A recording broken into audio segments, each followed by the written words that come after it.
A good sales is incomplete without a proper closing. The closing is where the final step of a transaction takes place.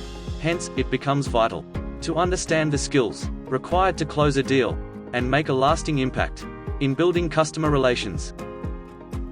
Before we begin our learning journey on the same, let's understand what closing is and why it is needed. To put it simply, closing a sale is influencing a prospect into making a positive decision in favor of the company. Here is a quote to help you understand that closing a sale is a result-oriented process. At the end of the day, it is the result that we derive from our job that forms the lasting impression. Now, we would be learning more in detail on closing a sale through these 4 modules, which discuss the art of closing, buying signals, closing techniques, as well as objection handling.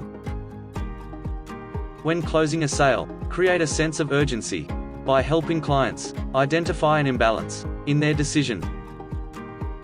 Let us now consider an example of a scenario where sense of urgency is being created by a technician towards a client.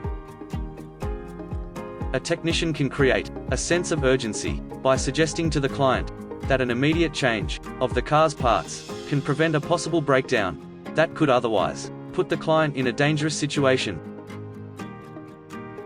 Or in another case, a doctor can create a sense of urgency after a diagnosis by suggesting immediate medication in order to avoid worsening of the condition. In these 2 examples, the technician and the doctor had identified the imbalance in the current state of the client, and hence created a sense of urgency. In a similar manner, one needs to create this sense of urgency in the mind of the prospective client, so as to regain balance by buying your product.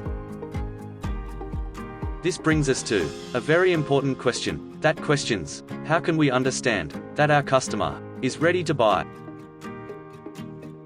Consider the following points. The secret to closing is in knowing when the client is ready to buy.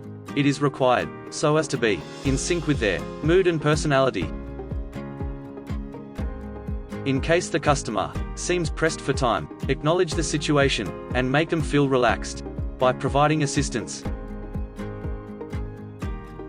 And if the customer is relaxed and desires conversation, then accommodate the same, but do bring the conversation back to closing.